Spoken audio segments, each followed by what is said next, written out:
Ozalinkosi Ozalinkolo Ozalinkosi Ozalinkolo Zatombola kosi Ozalinkolo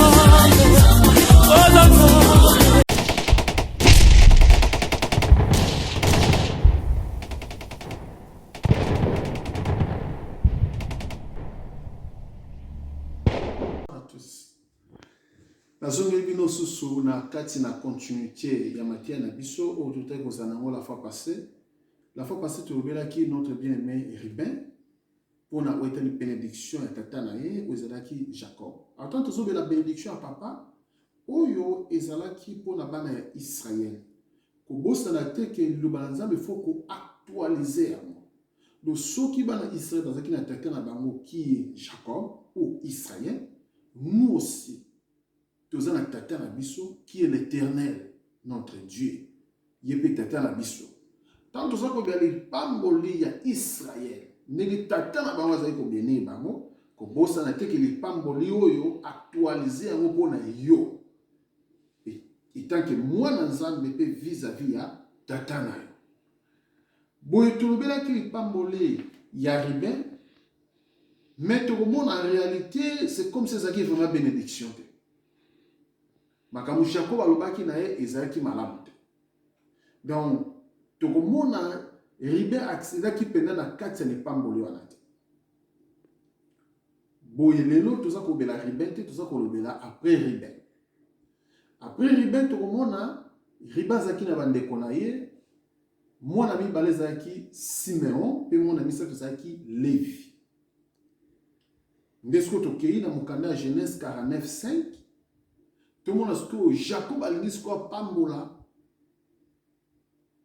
Simeon mon ami balé mais il l'autre salamiawa entre banomi balé et salamaka pa na banomi balé tout le monde a que mwana na mwana Jacob a zobenga na tournaye abengi Ribin abengi mais pour la Simeon na Lévi bazwa li pamboli moko abengi banomi bala la fois abi Simeon na Lévi boya. C'est-à-dire que nous avons des pamboli moko, nanzela moko. Donc message qui pour na Simeon et ça message qui pour na Lévi.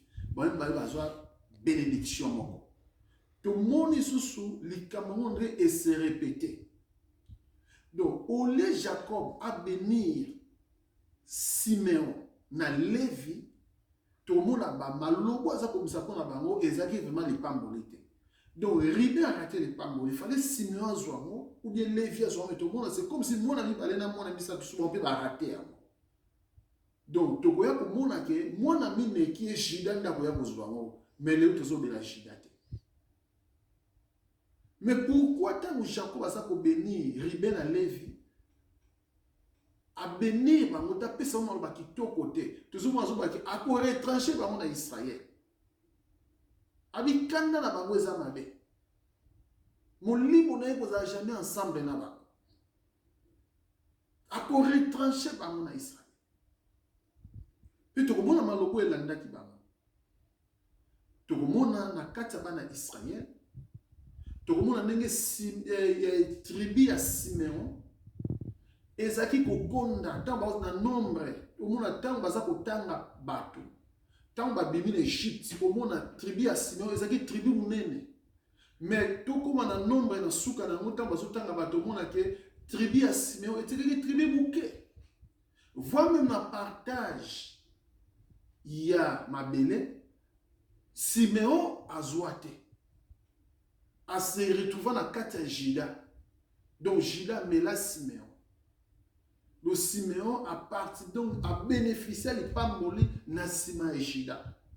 Tout le monde a que Simeon a joué même té, a joué même abelé té que va payer, on est abelé à Simeon a joué té, a se retrouver dans quatre ya abelé au Jida soit.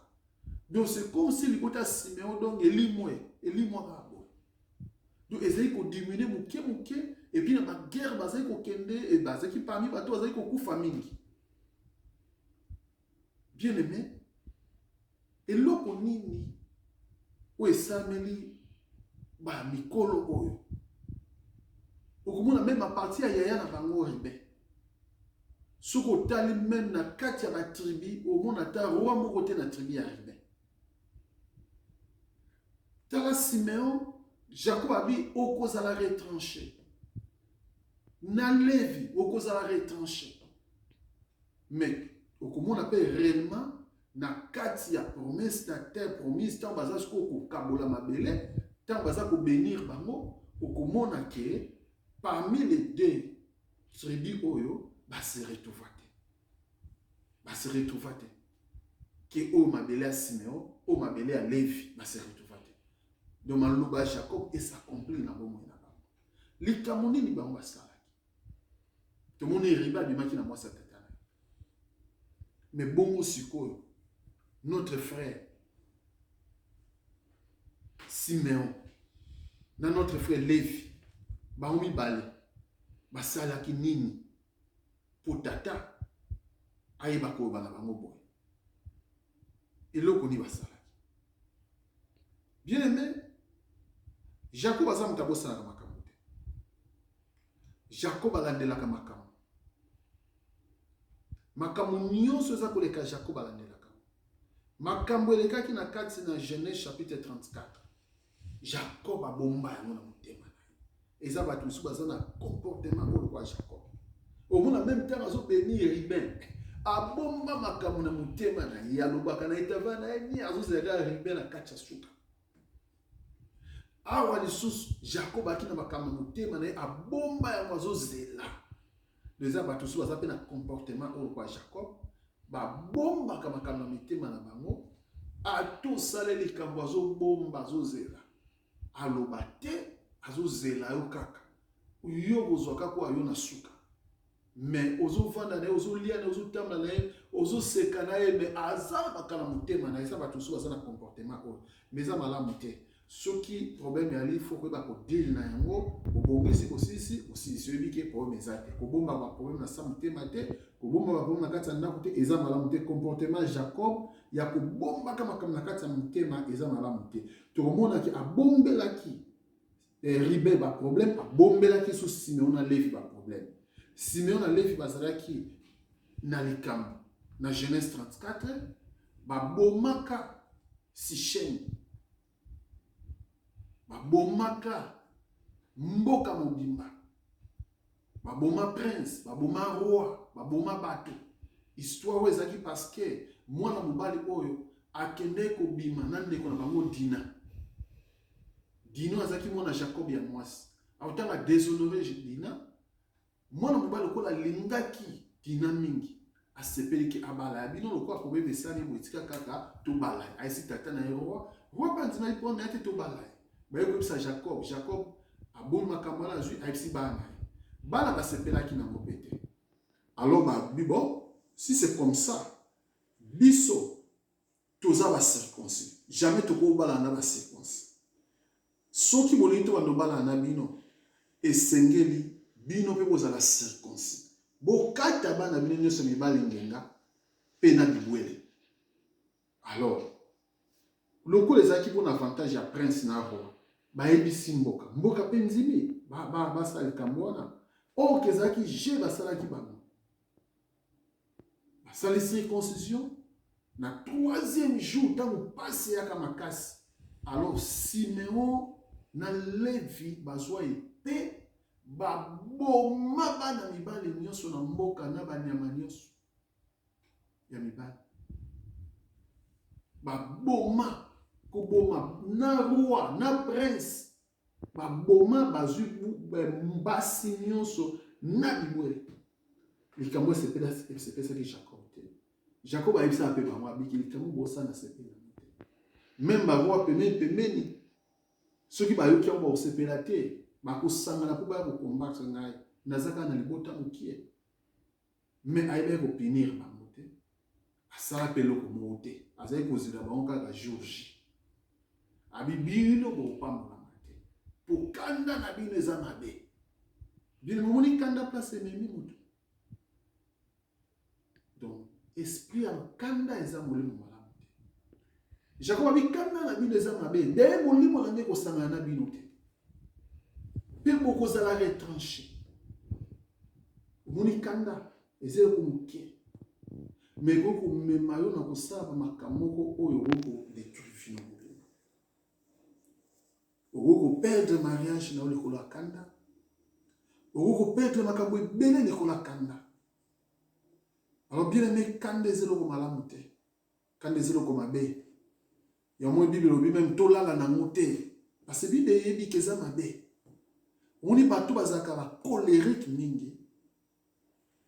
Bazaka motema moto moto. Babela kapi ba maladi mingi ya mabe bato baka makanda wana makasi.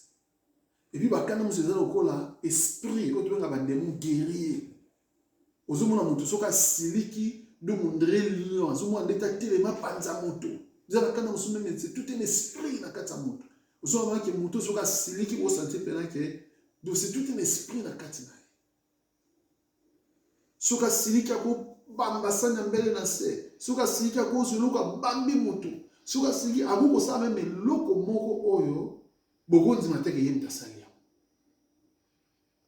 Mais bien aimé na dit que quand des amala te et puis même na nenga conseil ba ki bazwa décision na kanda déjà ba tumi bazwa décision na kanda après ba regreta. Pourquoi ba bazwa décision na kanda parce que quand des eloko malamu te. O remaki ba tumi so zoka décision na se kanda. Ba yeba ko agir na se kanda. Donc toujours ba regreta na suka. Quand des eloko malamu te. Remarquez que bana o mibale bazwa ki lipambolita cause ya kanda. Basilika ki makasi nene nini mwana mobali kwa ke ko déshonorer sœur na biso. Pe basuki wana tetala kanda ndenge miba ba bomina bato pona kanda. Domoni kanda passe ko mema kanda ko memona ko sabna ka moko o ko salate. Donc kanda za koya o go boma mutu. O go sabna le kamoko boye onzinite ke yo mto sala yo après. Bien aimé molimo wa kanda eza malamu te. Surtout mingi pona bana nzambe eza bato so azo bakima sa chrétien moko mona pene ke soki kande ye onzinite ke aza chrétien. Akoko ko sala kamo ko beta même so abunda. C'est bien non Bible non peut même ma confiance est tamboli. Les autres qui mutozo chrétien.